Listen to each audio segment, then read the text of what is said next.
પરમાર, પ્રમુખ જનતા સેના ગુજરાત. એક ચોંકાવનારો ઘટના ગુજરાતના અમદાવાદ વિસ્તારના ગ્રામ્ય બોપલ પોલીસ સ્ટેશન ખાતે બનેલો છે. આપણી સાથે બહેન છે, તેની સાથે વાતચીત કરીશું, પરંતુ એક વાત કહેવા માંગુ છું કે પોલીસ રક્ષક હોય છે. આપણે બધાએ સાંભળ્યું છે કે જ્યારે પોલીસ રક્ષક હોય પરંતુ રક્ષકની જગ્યાએ ભક્ષક બની જાય તો કેવી ઘટના બને છે. આપણી સાથે 22 વર્ષની દીકરી છે, તેની સાથે વાતચીત કરીશું. કે બેન, આપનું નામ શું છે? જાદવ દિવ્યા. જાદવ દિવ્યા. મારે જે રીતે દિવ્યાબેન સાથે વાતચીત થઈ હતી તે પ્રમાણે તેને પોલીસે ગાળો આપી છે ફોનમાં. તેનું રેકોર્ડિંગ છે કે પોલીસે એવું કહ્યું છે કે હું તારો નોકર નથી, શબ્દ બોલ્યા છે અને ગંદી ગાળો આપવામાં આવી છે અમદાવાદ ગ્રામ્ય બોપલ પોલીસ સ્ટેશનના કોઈ એએસઆઈ કે અન્ય કોઈ પોલીસ કર્મચારી દ્વારા.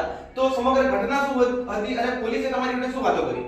મારા મમ્મી જોડે બાજુવાળાને ઝઘડો થયો હતો, એના માટે મેં 15 દિવસ પહેલા પણ એક કમ્પ્લેન કરેલી હતી. તો મેં પોલીસમાં કોલ કર્યો કે અમારે હાલ ઝઘડો થયો છે, તો જલ્દી તમે ગાડી મોકલો. ઓકે, તમને અટકાવું, માફ કરશો, પરંતુ ઝઘડો તમારે કઈ બાબતનો હતો? કે કઈ રીતનો ઝઘડો હતો તમારે? કોઈ સામાજિક રીતનો ઝઘડો હતો, જાતિગત ઝઘડો હતો? જાતિગત ઝઘડો. કેવી રીતે? અમે ઘણા ટાઈમથી 3 વર્ષથી એક જ જગ્યાએ ભાડા તરીકે રહીએ છીએ, ભાડુઆત તરીકે.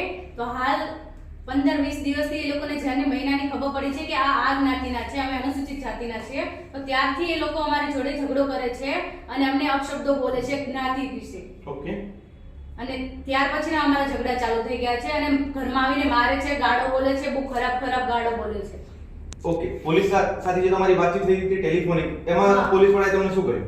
પોલીસ સ્ટેશનમાં મારે પહેલા વાત થઈ, 15 દિવસ પહેલા પણ મેં કમ્પ્લેન કરેલી. તો મેં કોલ કર્યો કે તમે મને કોલ નંબર આપેલો છે, તો મેં 15 દિવસ પહેલા પણ કમ્પ્લેન કરેલી છે, તો તમે કોઈ પગલાં નથી લીધા. હાલ પણ એ લોકો અમને મારવા આવ્યા, તો તમે લોકો હજુ કોઈ, મેં 15-20 મિનિટ પહેલા પણ કોલ કર્યો છે તો હજુ તમારી ગાડી નથી આવી, તો જલ્દી કોઈને મોકલો, અહીં અમારે કઈ થઈ જશે, કોઈને મારી નાખશે તો એ કોણ જવાબદારી લેશે?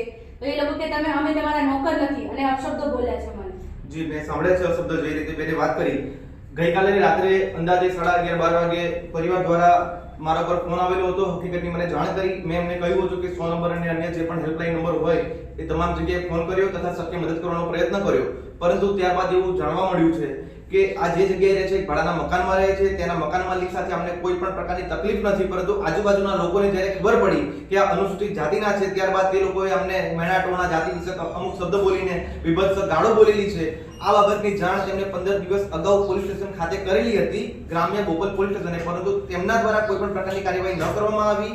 ન કેવલ કાર્યવાહી કરવામાં આવી, પરંતુ જ્યારે દીકરીએ 100 નંબર ડાયલ કર્યો ત્યારે બેનના કહ્યા મુજબ 30 મિનિટ કે 15-20 મિનિટ પછી પોલીસની ગાડી ત્યાં આવે છે. આપણે સૌ જાણીએ છીએ કે અમદાવાદ સિટી હોય કે આજુબાજુનો વિસ્તાર હોય, આ પ્રકારની જ્યારે ઘટના બનતી હોય ત્યારે વિધિન 10 મિનિટ પોલીસની ગાડી 100 નંબર કરીએ તો આવી જતી હોય છે. તો શા માટે આ નથી આવી? તો તેના ગ્રામ્ય જે બોપલ લાગે છે તેના જે એસપી છે તે એક મહિલા છે, તો શું આ જે મહિલા એસપી મેડમ છે તો તેમને આ બધું નથી દેખાઈ રહ્યું? તમારા નજર નીચે એક 22 વર્ષની દીકરીને કોઈ પોલીસ અધિકારી મન ફાવે તેમ ગાળો બોલે તો કેવી રીતે ચલાવી લેવાનું?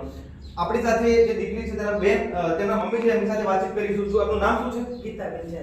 ગીતાબેન, આપની શું પોલીસ કર્મચારી જોડે માંગણી છે કે હાયર ઓથોરિટી હોય, કમિશનર સાહેબ હોય કે અન્ય સમાજના આગેવાનો જોડે તમારી શું માંગણી છે? મારી એટલી જ માંગણી છે કે આ મારી છોકરીને 22 વર્ષની છોકરી બરાબર એને આવી ખરાબ ખોટી ગાળો દીધી.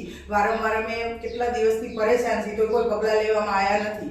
તો એટલું જ હું એટલી જ માંગણી કરીશ કે અમને ન્યાય આપો. બરાબર, આ રીતે કે વારંવાર બધાને હારે અન્યાય થતો હોય, આજે અમારી છોકરી છે, કાલે બીજાની છોકરી છે, અને આવો અન્યાય ના જ થવો જોઈએ. બરાબર, અમને ન્યાય આપો, બસ એટલી જ મારી માંગણી છે. આ બાબતને ગંભીરતાથી ધ્યાનમાં લઈને આજે સાંજે 5:30 વાગે ગ્રામ્ય પોલીસ સ્ટેશન બોપલ ખાતે અમે સૌ સામાજિક કાર્યકર્તાઓ, જનતા સેના આવવાની છે તથા તમામ સામાજિક આગેવાનોને હું વિનંતી કરું છું કે ત્યાં મળીએ. જે પણ પોલીસ અધિકારી છે કે જેને ગાળો આપી છે તે તાત્કાલિક ધોરણે સસ્પેન્ડ થવું જોઈએ. તેની ઉપર જે પણ કાયદેસરની કાર્યવાહી કરવાની થતી હોય તે તમામ થવી જોઈએ. અન્યથા જનતા સેના ગુજરાત દ્વારા અન્ય પ્રોગ્રામ આપવામાં આવશે. આપણી સાથે જયેશભાઈ છે. જયેશભાઈ, આપનું શું કહેવું છે?